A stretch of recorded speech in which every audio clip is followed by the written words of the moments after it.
மனதுருகும் தெய்வமே இயேசையா, உம்மை மனதார துதிப்பேன் ஸ்தோத்தரிப்பேன். மனதுருகும் தெய்வமே இயேசையா, உம்மை மனதார துதிப்பேன் ஸ்தோத்தரிப்பேன். நீ நல்லவர் சர்வ வல்லவர், நீ நல்லவர் சர்வ வல்லவர், உம் இடத்திற்கு முடிவே இல்ல, உம் அன்பிற்கு அளவே இல்ல, உம் இரக்கத்திற்கு முடிவே இல்ல, உம் அன்பிற்கு அளவே இல்ல.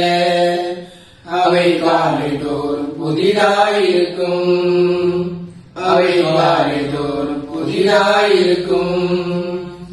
மனதுருகும் தெய்வமே இயேசையா, உம்மை மனதார துதிப்பேன் ஸ்தோத்தரிப்பேன். மெய்யாக எங்களது பாடுகளை ஏற்றுக்கொண்டு துக்கங்களை சுமந்து கொண்டீர். மெய்யாக எங்களது பாடுகளை ஏற்றுக்கொண்டு துக்கங்களை சுமந்து கொண்டீர். ஐயா துக்கங்களை சுமந்து கொண்டீர், ஐயா துக்கங்களை சுமந்து கொண்டீர். மனதுருகும் தெய்வமே இயேசையா, உம்மை மனதார துதிப்பேன் ஸ்தோத்தரிப்பேன். மனதுருகும் தெய்வமே இயேசையா, உம்மை மனதார துதிப்பேன் ஸ்தோத்தரிப்பேன். எங்களுக்கு சமாதானம் உண்டு பண்ணும் தண்டனையோ உம்மேலே விழுந்ததையா. தியானிக்கின்ற வேத பகுதி லூக்கா 1ஆம் அதிகாரம் 41 முதல் 44 வரை. எலிசபெத்து மரியாளுடைய வாழ்த்துதலை கேட்ட பொழுது அவளுடைய வயிற்றில் இருந்த பிள்ளை துள்ளிற்று. எலிசபெத்து பரிசுத்த ஆவியினால் நிரப்பப்பட்டு உரத்த சத்தமாய், ஸ்திரீகளுக்குள்ளே நீ ஆசீர்வதிக்கப்பட்டவள், உன் கற்பத்தின் கனியும் ஆசீர்வதிக்கப்பட்டது. என் ஆண்டவருடைய தாயார் என்னிடத்தில் வந்தது எனக்கு எதினால் கிடைத்தது. இதோ நீ வாழ்த்தின சத்தம் என் காதில் விழுந்தவுடனே என் வயிற்றில் உள்ள பிள்ளை களிப்பாய் துள்ளிற்று. ஆமென். கர்த்தருடைய பரிசுத்த நாமத்துக்கு ஸ்தோத்திரம் உண்டாவதாக. பரிசுத்த ஆவியை பெறுதல் பற்றி நாம் ஒரு சிறு குறிப்பை பார்ப்போம். எலிசபெத் பரிசுத்த ஆவியை பெறுதல். சகரியா, எலிசபெத் இவர்கள் இருவரும் நீண்ட காலமாக குழந்தை இல்லாமல் இருந்தார்கள். அவர்கள் வயது சென்ற போதிலும் குழந்தை இல்லாமல் இருந்தார்கள். ஆனாலும் தேவன் மேல் பக்தி வைராக்கியம் உள்ளவர்களாக இருந்தார்கள். நாள்தோறும் ஜெபித்து வேண்டுதல் செய்து கொண்டிருந்தார்கள். நீண்ட காலத்திற்கு பிறகு தேவன் அவர்களுடைய ஜெபங்களை கேட்டார். எலிசபெத் கர்ப்பவதியாகி ஜனங்களுக்குள்ளே எனக்கு உண்டாயிருந்த நிந்தையை நீங்கும்படியாக கர்த்தர் கடாட்சம் அளித்தார் என்று கூறினார்.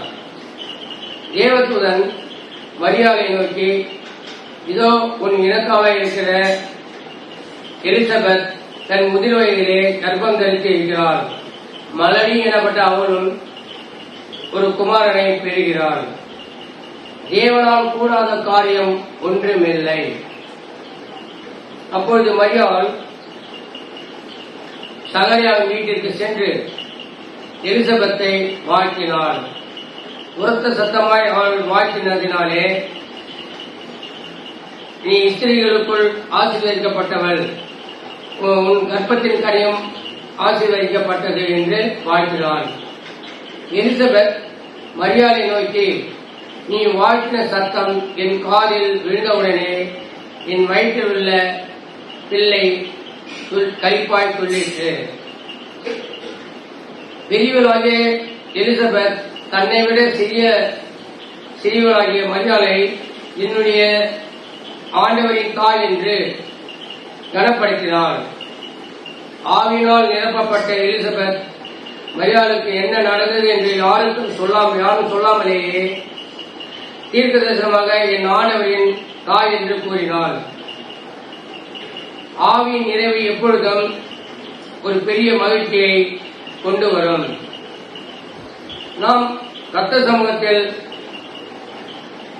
காத்திருக்கும் போது நம்மை அறியாமலேயே நமக்கு பரிசுத்த ஆவி வரும். மரியாள் எலிசபெத்தை வாழ்த்தினதை போல நம்முடைய வார்த்தைகளும் செயல்களும் மற்றவர்களுக்கு ஆசீர்வாதமாக இருக்க வேண்டும். நாம் வேதங்களிலே பல இடங்களில் பார்த்திருக்கிறோம். பரிசுத்த ஆவி நிறைய பேருக்கு வந்திருக்கிறது. அதே மாதிரி நிறைய அற்புதங்களையும் அடையாளங்களும் தேவன் செய்திருக்கிறார். அதில் சிறந்த பார்ப்போம். ஆபிரகாம், சாராள் இவர்களுக்கு 100 வயதிலே தேவன் அற்புதத்தை செய்திருக்கிறார். அதே போன்று அன்னாலும் மலடியா இருந்து நீண்ட காலங்களுக்கு பிறகு கண்ணீர் வடித்து ஜெபித்து முழங்காலிட்டு வேண்டி தன்னுடைய வேண்டுதலை நிறைவேற்றினார். தேவன் அவருடைய கடாட்சங்களை அவருக்கு செய்தார். அவருடைய ஜெபங்களை எல்லாம் கேட்டார். அதுபோல நாமும் தேவனிடத்திலே பக்தி உள்ளவர்களாக இருந்து அவர்களுக்கு நாள்தோறும் ஜெபித்து நம்முடைய குறைகளை அவரிடத்தில் சொல்லும் போது நமக்கு தேவன் எல்லா சௌகரியம் செய்து கொடுப்பார். கர்த்தர் இந்த வாக்கியங்களை ஆசீர்வதிக்க கேட்டுக்கொள்கிறேன். ஜெபம். சகரியாவும் எலிசபெத்தும் கர்த்தருடைய பரிசுத்த ஆவியை பெற்றார்கள். அவர்கள் கர்த்தருடைய கட்டளைகளுக்கு கீழ்ப்படிந்து கர்த்தருடைய நியமங்களை கைக்கொண்டு அவரை முழுமையாய் தன் இருதயத்திலே ஏற்றுக்கொண்டு அவருக்கு சித்தமானவர்களை செய்தார்கள். தனக்கு குழந்தை இல்லையே என்று ஒரு கவலை இருந்தாலும் அதை மனதிலே வைத்துக் கொண்டு தேவனிடத்திலே தன்னுடைய வயதான காலம் வரைக்கும் அவரை நம்பியிருந்தார்கள். அவர் தேவன் நமக்கு சித்தமானவர்களை செய்வார் என்ற எண்ணத்தோடு இருந்தார்கள். அதனாலே அவர்கள் தேவன் மேல் நம்பிக்கை வைத்திருந்ததால் தேவன் அவருக்கு ஒரு குழந்தையை கொடுத்து அவர்களுடைய குறைகளை எல்லாம் தீர்த்தார். அதுபோல மற்ற நாமும் தேவனுக்குள் எந்த கஷ்டம் இருந்தாலும் எந்த குறைகள் இருந்தாலும் அவர் மேல் நம்பிக்கை இருந்து அவரை முழுமையாக விசுவாசித்தால் தேவன் நம்முடைய குறைகளை எல்லாம் தீர்த்து நமக்கு நன்மையை செய்வார். கர்த்தர் இந்த ஜெபத்தை ஆசீர்வதிக்கும்படியாக கேட்டுக்கொள்கிறேன். ஆமென். கர்த்தரை ஸ்தோத்திரி. சுத்த நாமத்தை ஸ்தோத்திரி.